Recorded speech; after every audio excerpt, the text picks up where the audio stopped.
Then why is it here now? Asked Miller uncertainly. Quinn had no answers. Nothing in the world can make a hole so deep in 24 hours, he said. But the hole was not going to stop Wayland. We'll find the answers when we get down there, he said. The Predators looked down at the Antarctic from their ship in space. They were not from this world, but they knew this place. 3 of them got their weapons and put on their helmets. It was almost time to leave the ship. Quinn and his men worked fast, because a storm was coming. While the rest of the team waited, Lex found Wayland. The rich man looked bad. His face was white. You can't go down to the pyramid if you're ill, said Lex. It's too dangerous. Stay on the ship.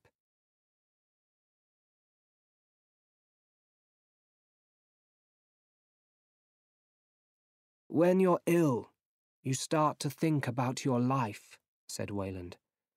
How will people remember you? I hope that people will remember me for this. Lex understood. Her father was just like Wayland. I need this, said Wayland. At last it was time. The team started the long climb down to the pyramid. Lex went into the dark ice tunnel first, and the others followed. Everybody held the long ropes and went down carefully. Outside the tunnel, the storm reached Buvatoya Island. The wind was very strong. Wind and snow hit Quinn and his men in the face as they worked. It was too dangerous to be outside in this storm. Quinn started to run towards a building. Quick! He shouted to his men. It was hard to see through the heavy snow, hard to hear anything except the noise of the wind. Quinn did not see or hear the spaceship as it flew over his head. The spaceship flew quietly past the station. Then it shot 3 little ships out. These flew down and landed in the ice. They started to open. The Predators were here.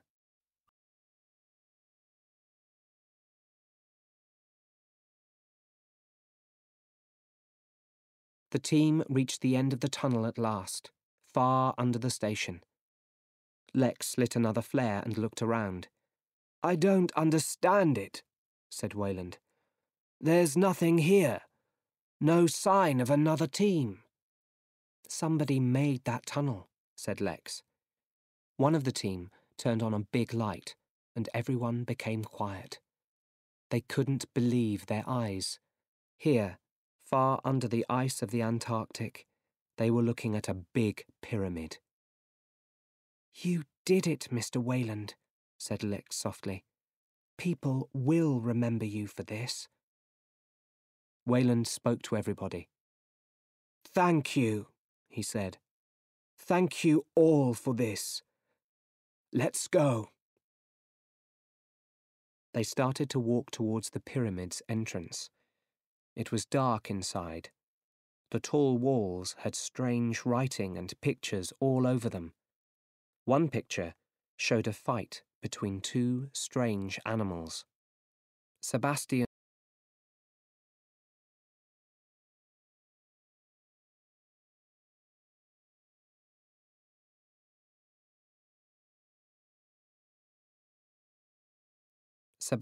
de Rosa studied the writing on the walls. Some letters looked like Aztec writing, and some looked like Cambodian. That meant just one thing. De Rosa's ideas about the first pyramids were right. Wayland's team didn't know it, but the pyramid was like a machine. It was waiting for someone to turn it on. When the team went through the entrance, they did this. They turned it on. Now, in a different part of the pyramid, the floor started to move. Slowly, something started coming up into the room from under the floor. Long, thick chains pulled it up. A living thing. But it wasn't something from our world. This terrible black thing was like something from your worst dreams. An alien.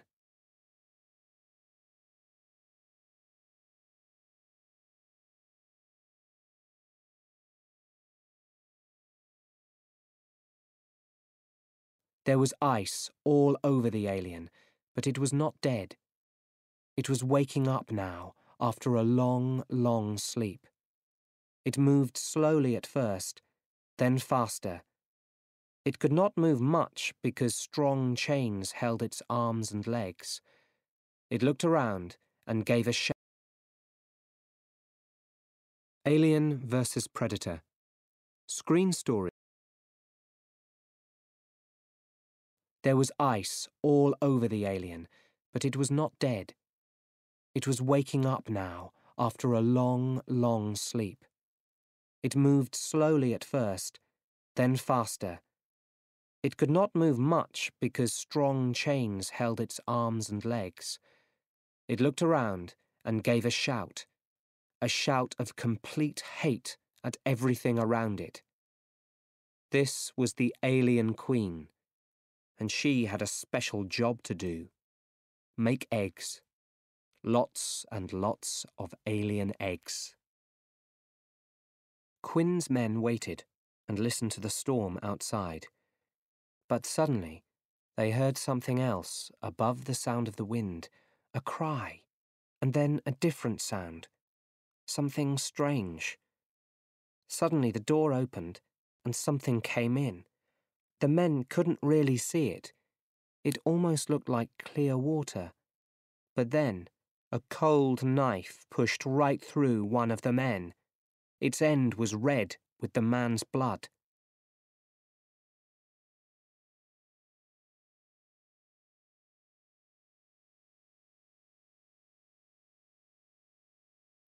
Then something threw another man across the room. The frightened men started to fire their guns, but it was hard with nothing to shoot at. Something pushed one man back against the wall hard. He cried out. He was dying, but how? Something was in him, cold and hard. He couldn't see anything, but he could feel it with his hands. When he looked down, a long spear slowly started to appear. He didn't understand. There was no time to understand, because then everything went black. Quinn was at the top of the tunnel when he heard strange sounds. Something was wrong. He was the boss up here. He had to find out. He ran to one of the buildings, but when he opened the door, he saw something terrible. It was a man, one of his men, and he was dead. Quinn didn't see anyone else in the room, but something was pulling the dead man up by a rope around his legs. The man was hanging down like a piece of meat.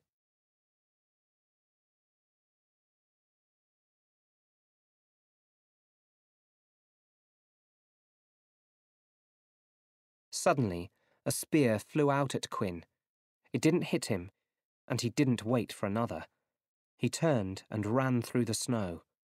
He didn't understand, but he knew one thing. He had to escape. But there was no escape. In the next building, Quinn found more dead men. These were hanging by their feet too. Who killed them? Quinn took a gun in his hands. Outside, he saw something on top of the building. Again, it was hard to see. It looked like water, like a ghost. Quinn fired his gun at the thing, but it was no good. The thing on the roof was a predator. Guns were nothing to it. Quinn could not really see it because it was using a special machine.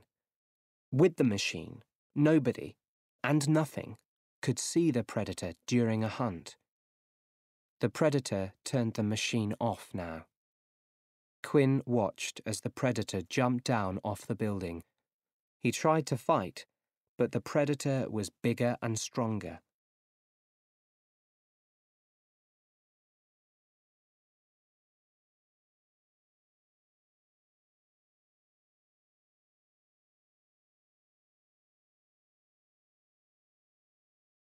It hit the man away easily.